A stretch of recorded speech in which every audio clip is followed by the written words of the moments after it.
mbaze Nyasiyene dusoza ikiganiro cyacu mu masegonda 30. turagishoje hari akantu yavuze ushaka kuvuga akantu gato cyane mu bibazo biteza amakimbirane. Umuhungu n'umukobwa bashakanye ntibacuke mu nshuti bahoranye. Abantu bitwa ba ex bambabarire cyane abarimo banyumva, mwabasore mwe mugishaka nimurekure ba ex banyu mugumane nabi Imana yabahaye, mwabakobwa mwe nimurekure ba ex banyu mwubaka urugo. Hanyuma gira ngo mbere yuko dusoza icyo umuntu yakora kamvuge gato ku makimbirane yo mu rugo n'umwana. Icyo atera umwana, umwana ahantu abona isura avukira ni mu muryango, asamirwa mu muryango, urusoro rwe rukurira mu nda y'umuntu uri mu muryango. Ni ukuvuga ngo umutekano uwo muntu yaboneye mu muryango uba urimo kugera ku mwana. Ingorane uwo muntu yaboneye mu muryango, uwo mwana barimo gucagagurika akiri no mu nda ya nyina. Ngira ngo mwese muzi ikintu bita complexe d'Oedipe.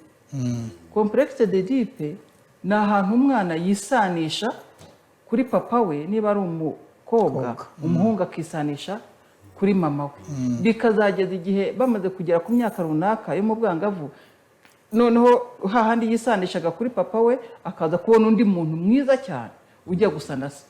Ubwo ni usengeze no mu gushaka, buriya ngo umukobwa iyo arimo gushaka umusore aba arimo gushaka usa na se, n'umuhungu nawe iyo arimo gushakisha umukobwa nawe aba arimo gushakisha usa na nyina. Rero umuryango wasenyutse hakiri kare, abana bacanganyukirwa hakiri kare. Umwana ntabona uwo yisanishaho, arabona se ni igisimba, ise arimo kurira nyina akamukubita amureba, so wa mukobwa arimo kubona ni ukuvuga ngo rero uwo muryango watangiye gushwanyagurika niko umwana ashwanyagurika hakiri kare. Uwo muryango utarimo ibyishimo, muzarebe iyo mwabonye umwanya, niba mutanayibona mujye muyishaka imyanya yo gukina n'abana, muzarebe ukuntu abo bana bishimye. Uwo muryango w'aba papa na mama batajya baganira, uwo mwana asazamenya ryari ko ababyeyi bajya bagira ikiganiro bagaseka. Uwo mwana utigeze uhora yikanga induru, wabyumvise ko yangiritse hakiri kare. Ubuzima bwe ni ukwikanga, ubuzima bwe ni agahinda. Hari abo ushobora kubana nabo ukajya wumva umwana ahumeka gutya, ukajya yumva ahora yikanga. Wazamukurikirana, kera najyaga ngira umwanya ngiye wo kubona ikintu nk'icyo, ngakurikirana umwana ngo mugeze iwabo menye amateka ye, ugasanga umuryango wabo ni umuryango wahoze ushishagurana.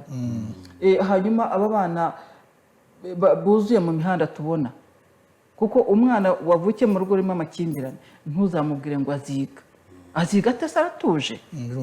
Ubukene bwateye ntari bubone n'igikoresho. Abana bo mu muhanda, igihe akarere nigeze kuyoboramo uburezi mu rwego rw'akarere, najyaga nkora gahunda yo gufata abana bose bitwa bo mu muhanda nkabegeranya nkashaka imiryango yabo. Nayo mfite umuyobozi mwiza w'akarere n'abashinzwe sosiyali bakamfasha. Twasubizaga abana mu muryango, muri abo bana 90% twasangaga bafite ababyeyi.